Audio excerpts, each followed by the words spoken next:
As some of you will probably have seen in trailers before movies when you've been to the cinema recently, Alice in Wonderland is getting a sequel pretty soon. And admittedly, the trailer for it looks really, really cool. But with that coming out, soonish, I can't remember the exact date off the top of my head, but with that coming out relatively shortly, I wanted to take a moment to talk about the original 2010 Alice in Wonderland, the Tim Burton one, yes, that one. And basically, my line of thinking for this movie centers around one central concept, that Tim Burton needs to fucking stop. Now, I am a big Tim Burton fan. I love his early work. Nightmare Before Christmas, Edward Scissorhands, Sweeney Todd, it's all fantastic.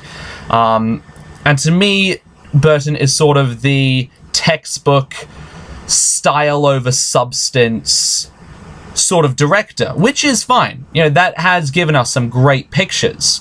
And for other directors, it definitely works. But I'm sorry, with all the recent stories he's been doing, way back to his terrible Planet of the Apes remake, his style has just become too much. He just keeps doing the exact same thing over and over again, and he expects no one to call him out on his bull. And what qualifies me to call him out on his bull? Nothing. I am just another angry nerd white kid on the internet complaining about something he can't control, and that in the grand scheme of things probably doesn't matter. But yeah, let's look at the facts of Alice in Wonderland. It currently stands as the 22nd highest grossing film of all time. And at its peak, back in 2010, it was the 5th highest grossing film of all time. It grossed something like $1 billion. It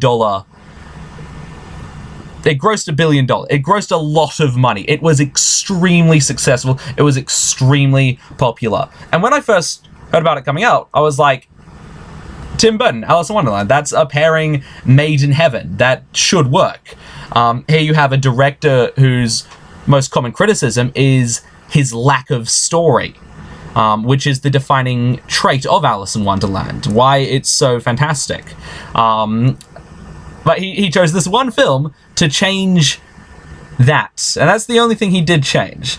He tried to force logic and order onto a story that thrives under illogicality and randomness. He tried to make us understand Wonderland, when you're not supposed to understand it. You're just supposed to experience it. You're supposed to treat it with the same wonder that Alice does.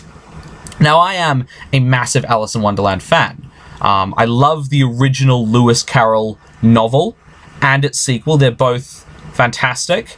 And I absolutely adore the animated Disney film. That was a work of art. That is the perfect example of a film treating its source material with fucking respect. But Tim Burton just does. Did he even read the book? Does he know why people like the story? I can only assume not.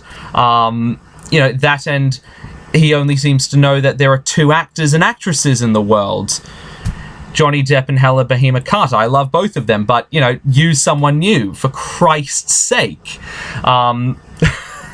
So that's... Everyone says that. I told myself I'd try to say things people haven't said before. To me, Burton violates the cardinal rule of Wonderland, that there are no rules at all. He gives these characters political causes. He tries to make their motivations clear. He tries to help us understand them. And it just... Alice in Wonderland is supposed to be this metaphor for absurdism. It's supposed to be this tribute to randomness and illogicality. And Burton's like, nope, I am going to make this some cliched fantasy political thing. I'm going to make it Lord of the Rings, but lame. And we can see this most clearly in all the characters. Nothing makes me more angry in that movie than the Mad Hatter. Mad Hatter is my absolute favorite character in all the Alice in Wonderland literature.